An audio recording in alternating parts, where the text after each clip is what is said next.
We've all seen stories like this before.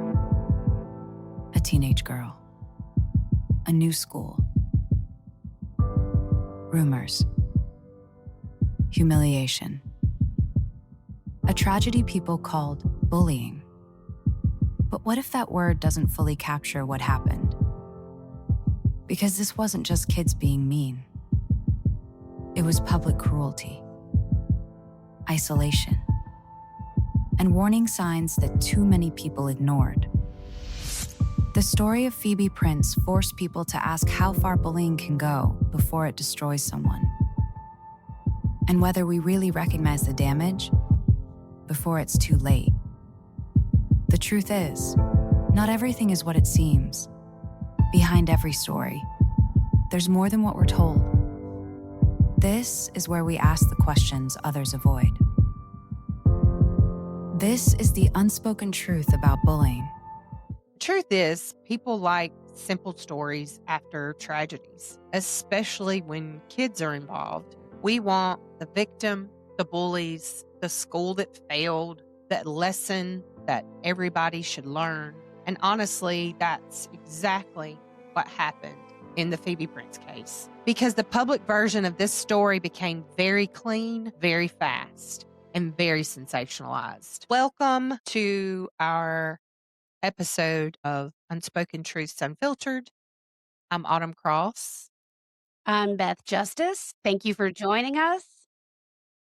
We're bringing a very special case today to you, a deep discussion that we would love to hear a lot of your thoughts, because during our research period of this case and this episode, we have gotten a lot of feedback from a lot of people, and we appreciate the help and the empathy.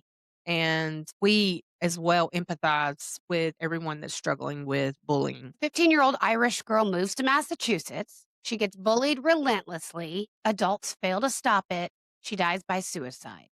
Teenagers get charged. America reacts. And to be clear, there absolutely was harassment in this case.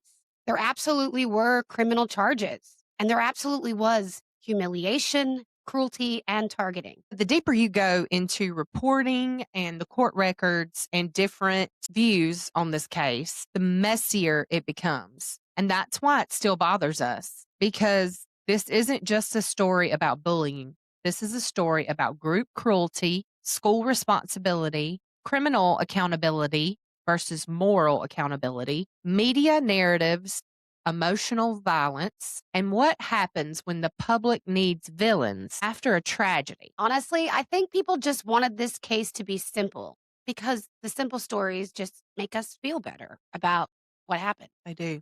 They do. This is a very complicated case. I think why we talked about doing this case specifically was because on a simple level, we're dealing with this in our personal lives. We have children. We're dealing with bullying. I mean, dang, like we've dealt with bullies ourselves as adults, but especially with our children, we're really started looking into what could we do. And this case really struck a chord. Yeah. And I'll be honest, I was bullied as a child myself. I mean, I'm different, but I embrace that now, but that's not easy for children or even adults to understand or to navigate. And there's just so many different things and so many different aspects of this story. And bullying is not simple. And that's basically the hard truth of this. And that's why we really wanted to cover this case as well. So this is an older case, circa 2010, but things have changed since then in all aspects of the world and legislation and rules in school systems. But this case triggered a lot of change. And we're going to talk about the case in detail, what happened criminally, what happened in court, the different changes and outcomes that came from this case, and basically this sadness of mental health. It's often been termed bullycide, or if I'm saying that right, it's suicide and bullying, where someone commits suicide after being bullied. So what's the difference between bullying and targeted harassment? Yeah, I think that particularly struck me because the more we dug into this case, the more we realized like just saying she was bullied and this is what happened that's not enough. because this went beyond, someone teasing. Absolutely. And we want to tell you about that case now. This case still bothers us because Phoebe Prince was 15 years old. She was a freshman. She had recently moved from Ireland to South Hadley, Massachusetts with her family. She was in a new country, a new school. Her parents were separated, and she had a younger sister. She moved with her mother, who was a secondary school teacher. She was also in a new social world. And according to prosecutors, she became the target of repeated harassment over several months. Now, we're going to also tell you about this prosecutor and how aggressive she was, but we just need you to follow the case with us now. So we're going to piece you along here, and we want you to feel all the feelings you're going to feel that we felt when we were uncovering this case. So this wasn't described as one incident either, right, Beth? Right. These were multiple incidents and not just things that Phoebe said happened to her. These were seen in front of people. These were, a group of people. Teachers saw it, students saw it. Her mother was very aware of what was going on and communicated with the school. So this wasn't just like a one sided thing, is what I think I'm trying to say. Right, right. The allegations included verbal harassment, which often accompanies bullying. And at the time, social media was rampant. So online harassment was included. She had intimidation at school, threats, social humiliation, and repeated targeting by a group of students. And the language was brutal. The language reportedly used against her. There were court filings and reporting describing the students allegedly calling Phoebe a slut, a whore, a bitch, an Irish whore, an Irish slut.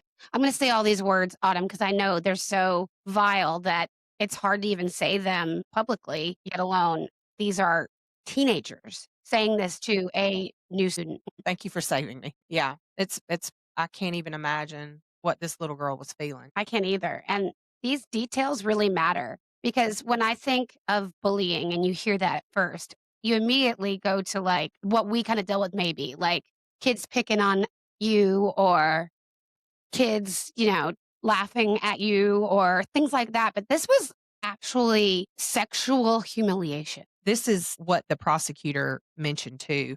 This was a violation of her civil rights. Absolutely. And all these details matter because when adults hear bullying, they picture teasing or they're calling her fat or skinny. Everybody knows that you can be bullied for anything. Anything. I had a friend that was bullied for being skinny.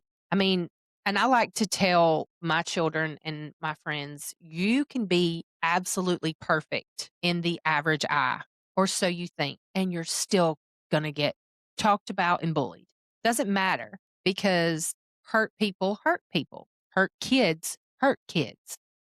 So I think that that's an important thing to remember here in this story as well. There's so much more to this, the sexual humiliation, like you said, the public degradation. I mean, in front of so many people and in a new school, in a new country, really struggling with the struggles of, you're coming into being a young lady, your hormones, and we'll give you some background on Phoebe in just a second, but we want to continue with what actually happened. Before you do, I do want to add one personal note. I grew up as a military kid and moving every 3 years, and coming into a new school was so hard because these other kids have already built foundations of friendships and you're coming in new.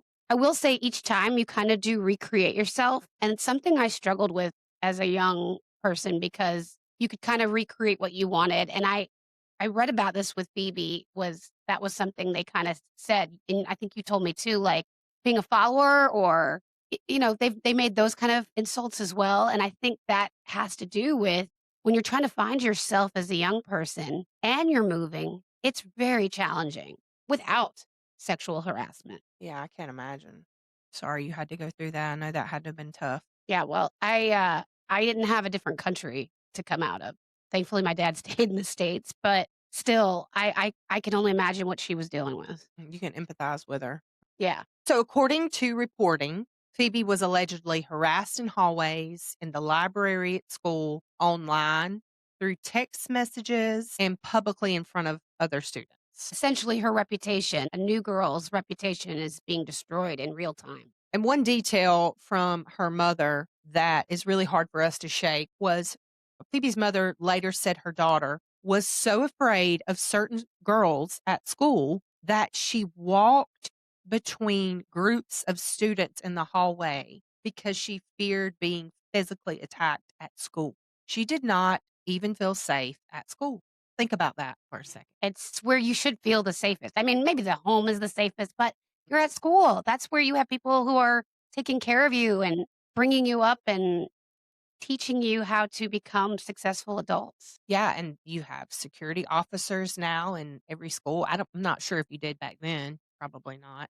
I would say definitely, right? Because, I mean, they had resource officers, right? Or did they just have counselors? I don't know. I was way out of Oh, we school. had a school resource officer. Everyone had an officer. Did I they? think, I think so. At least where I did, where I went to high school. I don't remember one, but maybe there was. But I grew up South Georgia, small town. So, but the point is that this 15-year-old young girl did not even feel safe to move through her school safely. And that is super sad. Yeah, it's heartbreaking. And it just makes you think about how miserable she probably felt at that time. Yeah. And then there's January the 14th, 2010. This was the day that Phoebe died. According to prosecutors, Phoebe experienced additional harassment at school that day.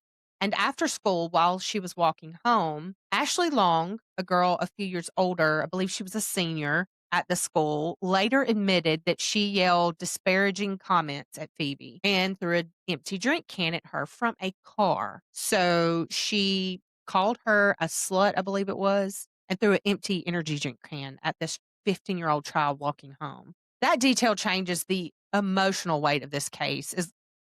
This is when it becomes physical, I believe, because now this just isn't online cruelty or name calling. This is a girl walking home from school crying and still being targeted. And later that day, Phoebe died by suicide. Very, very tragic suicide. She hung herself in the staircase at her house with a scarf that her little sister had given her as a gift. It's hard to put your head around it because you can just really picture this is the worst day of her life and how it ends. And according to Emily Bazelon's Slate investigation, which basically she did a very in-depth investigation at the school, talking to like many of the students involved and teachers and reviewing tons of interviews and law enforcement records. But that day, January 14th, started with Phoebe already in distress. She went to school and had to stop at the school nurse because she had a visible mark on her chest. The nurse called in a school adjustment counselor. Together, they called Phoebe's mom. Phoebe reportedly asked if they could just talk more when she got home, but she never spoke to her mother again. Later that day, Slate reports that Phoebe was in the school library when students started throwing sexual insults at her, and someone wrote a very vulgar anti-Irish insult next to her name on a library sign-up sheet. So this is all happening inside the library. And that's what started the day and what was going on about her being upset. Then at the end of the school day, according to Slate, Phoebe encountered Sean Mulvihill, Kayla Neri, and Ashley Long near the auditorium. Now, those names will tell you more about them in a little bit, but basically, this was the group that was already having issues with Phoebe. Witnesses said that Ashley called Phoebe a slur while Sean and Kayla laughed. Again, this is all happening in front of other people. This is group bullying. And they've already had multiple issues. Basically, to summarize it for you guys, in this investigation Slate did, that Sean and Phoebe had a little romance. He was a senior and she was a freshman. Kayla was his ex, but they were separated, I guess if you want to call it that. They were on the outs at the time that he and Phoebe became friends. Yeah. Yeah. They hooked up. So they never like officially dated is the word, but they obviously were romantic and slept together and it didn't end well. Flash forward to Kayla and Sean getting back together. And that's where it kind of got weird because Phoebe actually went to Kayla and admitted it, thinking that she knew already, saying like, basically, I'm so sorry. And that's when kind of it turned on her. So they're in this, love triangle situation. And Ashley's just the mean friend who's joining in to terrorize this poor girl. Instigating drama, which apparently the reporting said that she was known to do that around the school. Yeah, she had like a little bit of a record. Reputation to cause trouble. So that day when Phoebe was walking home, obviously now this is 2 incidents in the same day. The incident in the library and then the incident by the auditorium. And she's crying, like Autumn said, walking home. And that is when Ashley Long chucks the monster can at her, yelling an insult out the window. I mean, are you serious? Okay, point taken. This girl is obviously upset. You've already had an incident. Sean and Kayla are laughing, so they're encouraging this behavior. So then it becomes Ashley is the bully in this situation, and she's just laying it on more and more. And I think that's what people don't think about. When you're being mean to somebody, you never know what situation that person's in. So you might be mad. She may, and all thinking about it, she probably was upset because this freshman girl is threatening her friend's Seniors. relationship. Yeah, and Right? they were all seniors. Yeah, they're seniors and they're like, look at this thing, this freshman that thinks she's hot or something. But, and then again, we're going to talk more about that, but I'm just thinking about also the double standard. If it being a woman, Yes. girl does it, it's a different outcome than when a guy does it. Guys are like, high five, you playa. Phoebe had been talking and become friends with another young man, and she was looking for help in a way. But when she got home, she texted this friend messages that showed how overwhelmed she was feeling, how upset she was about her day, and how desperate she was. It was really, if you check out the show notes page on our blog, please go read Slate's article. It's very detailed about the investigation that Emily Bazelon did, and it gives you a whole different perspective of this case. It was amazing reporting. So the text message was very, very upsetting. But later that afternoon, Phoebe Prince died by suicide, and she was only 15 years old. She was reportedly found at home by her younger sister, and she discovered her hanging in the stairway. And after that, everything exploded nationally. This was a big story. I got married in 2010, and I remember hearing about it. I just didn't know all the details until we got into this episode. I mean, it's really wild, like how media really takes cases and they turn them, and sometimes their hands are tied with certain things, and we're in a new age where we can say things and do things, and I mean, that's one of the reasons we started this brand. But back then, things were different. It's the details that were given back then were just so sensationalized to the point of what is real, and now that we know more of the truth, it's just insane to have thought one way all this time of what happened. And then once we've done a deep dive into this case, we really realize there were so many more aspects to it that just blow it open. And you can think that bullying is black and white and that you've got a villain and a victim, but it's not like that. Bullying's never that simple with anybody in any situation. It's never simple. And that's probably the detail that hit me the hardest. Like, do you think that by calling it bullying makes it sound smaller than it was? Because I heard this story and I thought of a girl was bullied. And again, your mind doesn't go to the level that she was experiencing. Yeah. I mean, I did not realize the horrific amount of bullying that she was going through for something so, silly to me as an adult. But as a child, when you think territorial and boyfriends, and then you've got these hormones and envy, and kids are just, I was speaking with somebody this morning that was talking about a similar situation at her daughter's school. And I'm like, what? This is still going on. Like people calling girls names, and mental health is such an important topic in this day and age. And people need to really, really check on their loved ones. Just check on them, make sure they're okay, because there's so many ways of bullying. It's so many different ways you can be bullied. Adults bully. Adults still bully. I got a boss that was a bully. Yeah. But I wonder, though, what point does bullying actually become criminal? Like, where's that line and who determines that line? Like, is it the repetition of it? Is it when you involve the civil rights threats or the sexual harassment? I mean, it's interesting because this case, I think, really did make you think about that part. What's the threshold? And I really liked the article in Slate, really got into detail about this prosecutor. She was quite aggressive. And she had also prosecuted somebody right before this situation. There wasn't a death, but it was a termed hate crime and assault that was on a child. But I mean, I don't know if she's trying to set an example or I have no I idea. 100% think an example was trying to be set.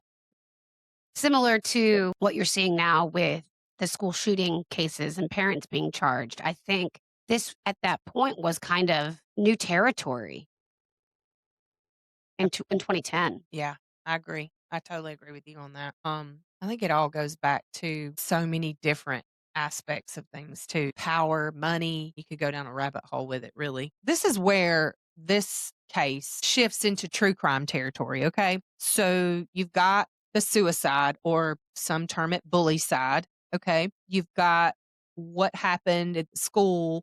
And after Phoebe died, this prosecutor we're talking about, she did not treat this like normal school discipline. Okay. She brought criminal charges. 9 teenagers were initially charged. 9. Okay. So we told you about the day that Phoebe died and the 3 that were involved with the harassment that day. And we told you of Sean and his girlfriend, Kayla, thank you, and their friend Ashley. And there were also other teenagers that had been involved as well. Phoebe had become friends with another senior boy, and that caused more of a triangle of drama and problems and bullying. So back to the 9 teenagers, okay? These charges included criminal harassment, stalking, violation of civil rights because she was Irish, disturbance of a school assembly, and there were 2 statutory rape charges. And this is important because criminal harassment is legally very different than kids being mean. Okay. So prosecutors believed there was a repeated pattern intentionally directed at Phoebe because it started with Sean. They had an intimate relationship. He and Kayla got back together. Then she moved on and became friends with Austin. It's disputed whether they had an intimate relationship, but he actually had a girlfriend while Austin and Phoebe were hanging out. So he says they did not have sexual relations, but it's been disputed. He was one of the males. He and Sean were charged with statutory. And that was one of the things that's not common, or I believe those boys at the time were 17 and 18 and she was 15. That's not a common charge. So this prosecutor was throwing the book at these teenagers. Yeah, teenagers that, let's be clear, already were being hated by the country because they were bullies and this girl took her own life and they were being blamed as the ones that caused it. So we'll tell you the charges. We'll go through them and we want to explain to you who these kids were and exactly what they were accused of doing to Phoebe, okay? Sean Mulvihill, so bad at pronouncing these names, and I apologize. Correct me if I'm wrong, Beth, please. Is that correct? Mulvihill? He was charged with a statutory rape, criminal harassment, violation of civil rights resulting in bodily injury because she committed suicide, and disturbance of a school assembly. His girlfriend, Kayla Neri, was charged with criminal harassment, civil rights violations, and disturbance of a school assembly. Now, Ashley Long, the girl that yelled the ugly comments and threw the can at Phoebe the day she died, she faced serious charges related to harassment and allegedly throwing the can at Phoebe. Now, here steps in 2 more people that we're going to tell you about, okay? I told you about Austin, okay? And Austin's girlfriend was named Flannery Mullins. The relationship went on between Phoebe and Austin as friends. We're just going to say that they were friends. Okay. Flannery didn't like it, allegedly. And her and another girl, Sharon Velazquez. Vasquez. Velazquez. I'm just going to butcher these names. I'm so sorry. Sharon Velazquez and Flannery Mullins were also charged in connection to the harassment because Sharon had called Phoebe some names and was telling her to leave people's boyfriends alone. So she got roped into it as well. And she really didn't have a relationship with Phoebe at all. So eventually, most of these serious felony charges disappeared through plea deals. And several of these teens admitted to sufficient facts for misdemeanor related charges. Most of them received probation, community service, some behavioral restrictions, but none of them got prison time. And honestly, that made people furious because people hear this case and emotionally they think, how does a child, a 15-year-old child, die after months of humiliation and nobody go to prison? Yeah, but legally, this is where it gets really complicated because this is a hard case to prove because they had to prove direct conduct. So they had to prove that this actually happened. These kids did what they're saying to her. They had to prove intent. They had to prove that these were patterns, not just one thing, but patterns. And these criminal thresholds, especially with the statutory rape allegations, because a lot of this was just talk that people were saying. They were getting statements from other people, but they didn't have, DNA samples to prove it. So I also think that the emotional violence is really, really hard to prosecute cleanly. And that's what really mattered. And there were also other issues because Phoebe had some issues before all this went on, right? She had mental health issues, which just complicates it even more. It makes it very messy. Why don't we get into that side of things? I think that's a great idea because the Slate article really did dive into what was going on. First, you have to remember that she was an immigrant from Ireland. So she came here. Her parents had separated and she was really missing her dad. So she was dealing with that on top of everything else and on top of having some problems. She was a cutter. And if you don't know what that is, it's common with a lot of young teens, especially with mental health issues, because they like to make external pain to cover internal pain. So Phoebe had problems with that. The mark on her chest, she lied and said it wasn't cutting, but her mother knew there were issues. And where it really gets complicated. Phoebe already had some mental health issues going on. This was known. The counselors knew. Her mother had told them she had taken a bunch of medication and been in the hospital, and she was actually hospitalized. And then, kids even made fun of that, making up lies about what had happened to her and connecting sexual promiscuity. And I mean, you can only imagine. So she was already dealing with some mental health issues, but that alone does complicate things criminally because prosecutor has to then claim that these kids did it when she already had pre-existing issues. So it makes the case even harder. And then there's the other side of this too, because later reporting pushed back hard against the public narrative. The Slate.com article that we talked about, her reporting basically argued that the media oversimplified the story and that the prosecution's narrative dominated coverage. So we're talking about saying these kids are all the reason that she killed herself, but didn't include any of this other information about her, existing mental health issues, about her sleeping with some of these seniors. I mean, I'm sorry, but that is something to think about because it wasn't like these things just started happening. There were things that Phoebe did, and then there were responses. So I'm not saying that they're right. This does not mean that the harassment was fake. These were real things happening to her. But what you don't get in the headline, the quick little headline on the, evening news is you just say these kids were bullying, she killed herself. It's not that simple. Right. She was suffering. She had, like you said, prior suicide attempt. She was a cutter. She was struggling. And I think that she was looking for help. Just like when she texted her new friend the day she died, she was looking for help from these boys. And I believe that's one of the reasons her and Sean had was because she was struggling mentally. That's what it was inferred in the article. But she also was involved in bullying back in Ireland at school. She was actually involved with the group of people that did the bullying. So she was the bully. She was one of the bullies, yes. This is complicated. This isn't just black and white. That's what we're saying. So, yeah. And I was thinking about those boys. She was struggling, right? She was going through so much.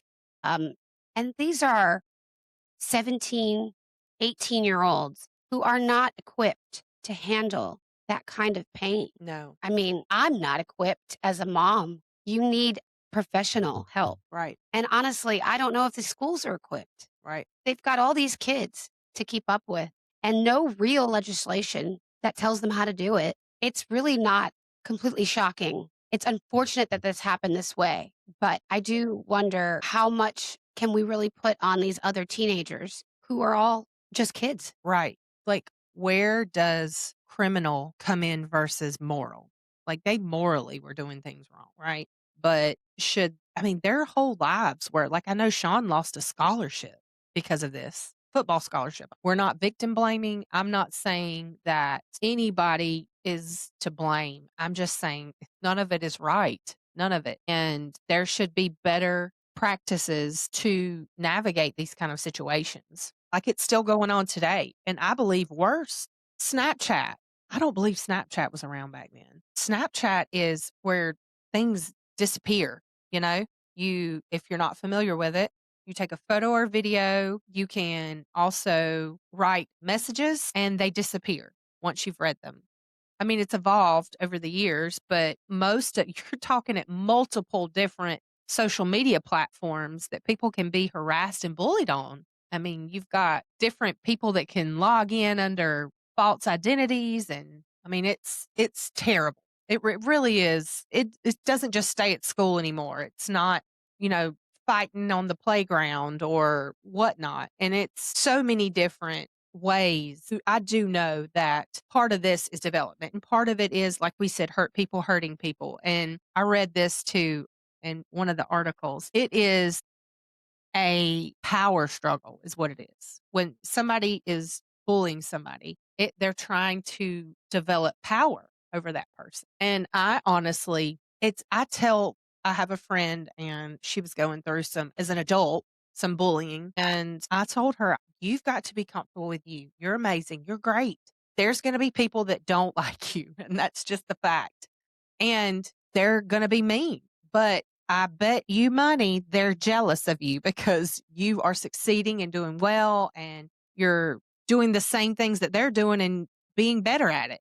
And you're a better Right. person. I think a lot of times envy and jealousy comes into bullying is what I'm trying to say. So there's so many different factors. You've always heard the mean girls were the pretty girls that were bullying the uglier girls or whatever, the whole scenario, you know. Then you have a friend and I were talking about Heathers. I don't know if you remember the movie Heathers. Christian Slater. Yeah, they were hiding behind kindness and smiles and pretending. And now you have like girls who aren't as attractive bullying really popular, attractive girls. So, I mean, there's just so many you can't put it into a bubble and keep it there and make it so black and white. You can't. Yeah, exactly. And again, this does not excuse the harassment. It really doesn't. I want to make sure that we're clear about that. But it does complicate the simplistic idea that bullying alone explains everything. And honestly, that's the real episode here. Not bullying is bad, but what happens when you have emotional violence and you have social humiliation, mental health, media outrage, criminal law, and they're all combining in one giant cluster all at the same time. That is what the real issue is here. Totally agree. So, do you want to talk a little bit about what happened afterward? Yeah. According to multiple reports, Phoebe Prince's death became a major catalyst for anti-bullying legislation in Massachusetts. Just months after Phoebe's death, the governor of Massachusetts signed what became one of the country's strongest anti-bullying laws at the time. The law required schools to formally investigate bullying complaints, train their staff, create prevention plans, notify parents, and specifically address cyberbullying. And honestly, that matters because before cases like Phoebe's, schools often treated repeated harassment as drama or instead of something requiring a more formal intervention. Yeah. And I think that is interesting because you have to have a systematic approach if you're going to be able to really tackle the issue. Because if you're not held to a standard, who's going to enforce it? So her death became a major example for lawmakers when pushing for stronger school requirements for bullying. So it doesn't become federal unless it's like a civil rights violation, like in Phoebe's case, or hate crime. But most of the bullying laws are handled state and locally. So here's the bigger question. Have schools actually gotten better, or have they just gotten better at documentation and liability protection? Because bullying today is bigger than school hallways and school playgrounds. Now it follows kids home. Phones, apps, group chats, social medias, and schools still struggle with where their authority begins and ends. Yeah. While they did create the act that the Massachusetts governor signed, they still didn't have a federal law or act to cover nationally, which then is like anything else. Massachusetts covered, but what about Georgia, where we're at? What about California? Most bullying rules, since they come from those state and local school policies, like your county, you're not going to have that coverage, which is why I personally know a friend whose daughter in middle school was bullied and they did absolutely nothing. Like they went to the school, the parent was concerned. She tells her that she was pushed, she was, teased and texted, and it was on Facebook, on Snapchat, and the school did nothing. Or you have the other hand where the school tells the person who's doing the bullying, and now there's even more of a targeted reason to hurt or abuse, bully the kid. So I'm saying all this to say I really think that we haven't necessarily grown that much since 2010. Yeah, I know they talk about it in schools. Personally, I was trained when I worked in the school system. I know my kids come home with different things discouraging it, but I mean, there's a lot of kids in school and there's a lot of things that go on. You've got one teacher to 20 to 30 kids. I mean, it's hard. And again, like we said, the school's got to decide where their jurisdiction ends and begins. I was going to say, and then it also depends on where you're at because you might be in a more conservative district where, they may not rule the same as a more liberal district. So when you have things like race, sex, disability, religion, national origin, that all plays into kind of locally where you're at. Yeah, that's where the federal civil rights law enters the picture, really, is when those protected classes are harassed. Now, I've seen the elementary schools send home stuff about cyberbullying. On our track program, we talked about it. But again, how do you control that? Once it's now online and the kid's at home, it's really not the school's concern, right? That's what I'm saying. Yeah. I mean, they're just saying don't do this, which is great. They're trying to teach. And I mean, like, don't get us wrong. I love our school. I love our county. I am pro teachers. They work really, really, really hard. Once you get behind that line and you try to teach or do teach, I'm just going to pat you on the back every day, all day long, because it's a really, really hard job and it's underpaid and underappreciated. So I'm putting that out. Amen. This school, in Phoebe Prince's case, did do a lot of things right. And I mean, those kids that did that, they were criminally charged, but they also were disciplined at school. So there were things that were being done, and there were, the community was coming together and they were trying to listen in town halls and figure out how to do different services at the school for kids. So again, there's a lot. I think personally, it's bigger than the schools. I do too. I think it goes to at home, at school, and online. And there's just a bigger thing about how do we become more kind. Absolutely 100,000,000% agree with you. You see it on a t-shirt, but do we talk about it that often? I don't think schools talk about it even. Being kind. It's so simple. It really is. Really is. And the world would be such a better place if people would put kindness first. Just put kindness first, because you never know who you're walking by, who you're talking to, what's going on in their head, what kind of day they're having, what kind of day they had, if they just lost somebody, if they lost their home. You never know. So even if you're having a rough day, is that going to make you feel better to be unkind to somebody? And that, as adults, we've learned that. We've learned that the hard way. I was always taught as a child to be kind, and I'm so thankful for that. We teach our children that. And some children, I don't think that's the focus. And I think people are busy. It's hard. I get it. I'm busy. Sometimes things fall through the cracks, but one of my children has been exposed to it quite a bit. But like I said, it's not black and white. No child is perfect. I'm not going to sit here and say that my child never does anything wrong and that they are perfect, and because nobody's child is. And if you think that, then you need a reality check, okay? Reality check. Let's talk a little bit about the truth that we live by, because we go into this kindness thing. Because that is one of our things we always say in our outros are be kind, because we really believe that.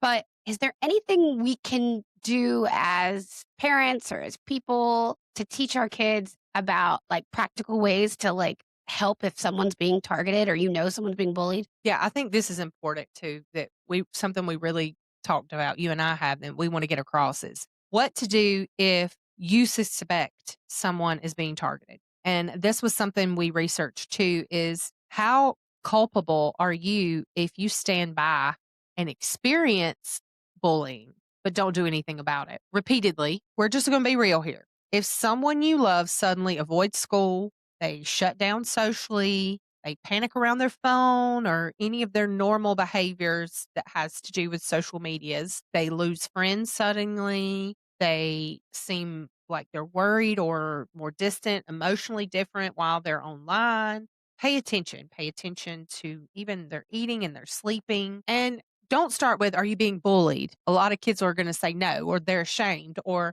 they don't want to talk about it. I know I've experienced that with my child. I don't want to talk about it. It's upsetting. Instead, say, I noticed you don't want to go to school lately, or I noticed something feels off. I'm not mad. I say that to my kids all the time. I'm not mad at you. You're not in trouble. I just want to understand. Just want to know what's happening. Document. Everything. Document. Everything. At your job, you're building a file. You need to have screenshots, dates, especially if you think it's your child that is being bullied. You need to know every specific. Yes. Emails with the school, anything, document everything. And nowadays you can record things, record whatever you want to record. I use my notes on my phone for everything. Same. Save emails. Because if this ever turns into a criminal investigation, you have to have that documentation and you have to be able to prove that there's evidence, and details matter. I think that's our thing in every single episode we talk about is details really matter. They really do. And if there are threats or stalking that you're aware of, especially physical violence, sexual harassment, any kind of hate-based harassment, self-harm concerns, like we were talking about the cutting earlier, extortion, that may be bigger than school discipline, right? That may require attorneys, some kind of crisis intervention. It may even require the police. So it's important just to stay aware and observant for any of your loved ones. Again, this could be adults too. Doesn't have to be just in the school. Yeah. And another little practical piece that I learned in this research for this episode was a simple thing that you can do. A lot of times kids will feel uncomfortable about interjecting themselves when there isn't any kind of bullying going on or any kind of teasing. Sometimes people laugh along just because they feel awkward and they don't know how to deal with it. But a simple thing you can do if you're ever in the situation is, and you don't want to stand up for somebody and put yourself out there, because I know that can be intimidating, is just walk away. Don't laugh. Do not encourage the bully. They want an audience. That's what a bully wants. That power, like we talked about, Autumn. They want to make sure that they're seen so they feel better about them. So by you shutting that down and walking away and totally disengaging, that doesn't give that person that platform anymore. And that can be really effective. And I can't help but think about that. You brought it up, though, about the group. How culpable is someone? When George Floyd, we covered that at Court TV. That was one of my first big trials at Court TV. And I just remember thinking about all the bystanders there and how bad some of those people felt. But I've been in situations myself where I wish I would have said something. I didn't laugh or encourage, but I didn't stop it either. And that's hard for me to think about a lot. That's hard. And I want to change that. That's the truth I'm taking away from this. I like that a lot. Same. I feel the same way. You want to make the world a better place, and little things, even just walking away, saying not cool, walking away, not giving them the attention they want or the audience, being a listening shoulder or helping if they need it. It may be one of your teenager's friends that needs help. And that's an uncomfortable conversation to have with their parents or with the school or with that child. But try to find a way, because you can only pray that it won't lead to something as severe like what's going inside their heads. Because if you're an adult and that's a teenager, you can just imagine what they're keeping inside. And if you know that they're having issues and you see it. Yeah, and even if you're not a parent and you just have a chance to interact with someone who's young or you see something going on, it's worthwhile to take a second or two to help if you can. I mean, I'm not saying you can walk up to a stranger necessarily, but Yeah, I'm just saying you find yourself in these situations and don't be the person that just stands there wishing they would have said something. totally agree with you. And the thing that stays with me about Phoebe Prince's case is how ordinary it probably looked while it was happening. You know, that's like we said, black and white. It happens. I mean, I've heard so many instances of this locally happening to boys and girls, middle school, high school, social media drama, hallways, rumors, kids laughing, people dismissing it. Nothing about it looked like a national tragedy until it was. Maybe that's the hardest truth here. Cruelty does not always look dangerous in real time. Sometimes it looks small until it isn't. So the hard truth is Phoebe Prince's story is not simple. It is not just a bullying story. It is not just a school failure story. It's not just the media overreacting. It is all of it. A child was publicly humiliated. A school system, even though they tried, they failed to stop enough of it. The prosecutors tried to use criminal law to answer emotional violence, and the media turned teenagers into national symbols. But a family lost their daughter. And maybe the biggest warning in this entire case is how many people probably thought it's not that serious. It's not that big of a deal. Until suddenly it was. This is Unspoken Truths Unfiltered. Thanks for listening. Because the truth matters. And so does how we treat each other. Stay kind. Stay curious. Stay safe. Until next time.